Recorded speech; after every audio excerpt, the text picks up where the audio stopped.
Hello again, welcome back to Teach English Now. My name is Mr. Frey. I'm your teacher for this year's school. We saw in the last sessions how to write an effective title for your scientific paper. And we saw also how to write a good introduction. Right now, we are going to study how to write a good material and methods, how to choose your designs and your protocol, your experimental protocols, etc.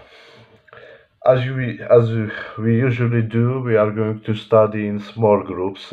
It's a communicative approach, and I will give you homeworks, and I prepare for you a good PowerPoint presentation for right now. See you later for PowerPoint presentation.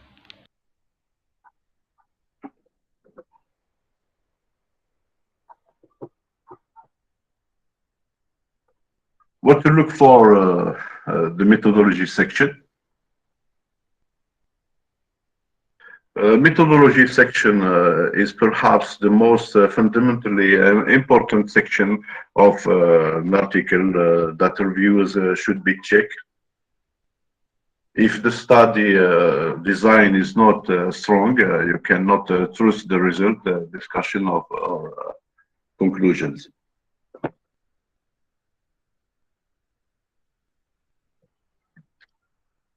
Subject and sample selection. In many scientific papers, samples are collected from a subset of subjects believed to represent a large population.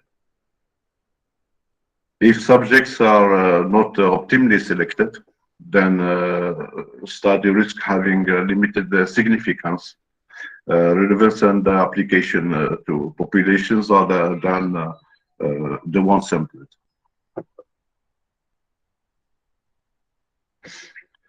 The study will only be relevant in the selection of subjects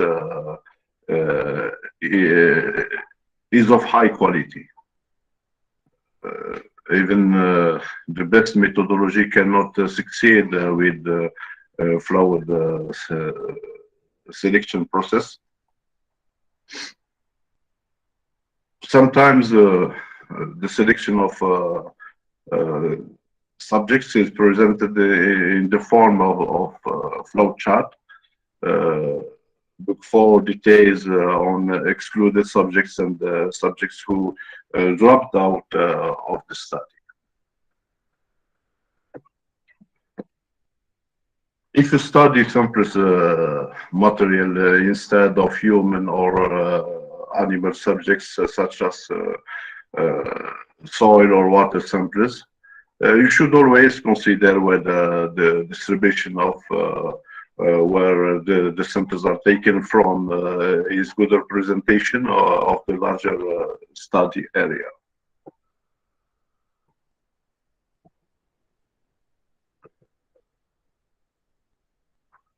There's some questions about to consider around the topic and the sample selection.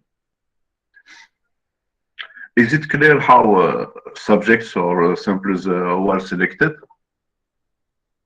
Are the eligibility, inclusion, and exclusion criteria clearly stated? Is very subject or samples accounted for? Can the sample be compared to other studies? Can the sample be generalized to the entire population?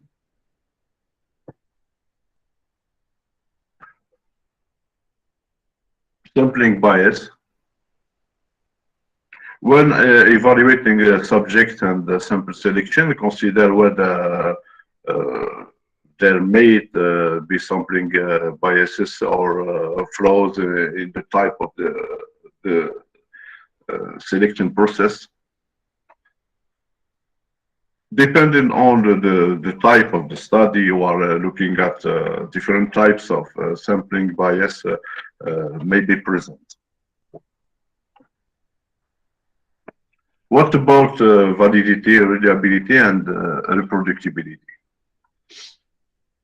So, validity and reliability are related to the concept of reproducibility.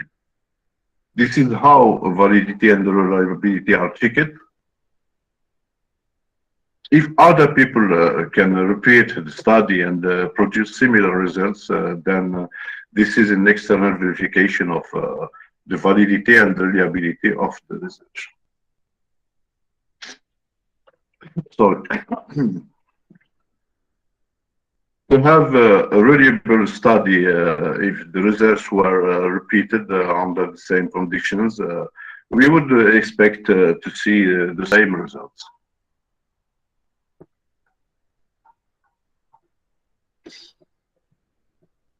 What about assessments of statistical methodology? Sometimes statistical reviews are called in specifically for certain manuscripts, and they will only look at the statistics and not any other aspects of the manuscript. Evaluation of analytic methodology. You need to check which method or analysis chosen to analyze data, and whether it's appropriate for type of data.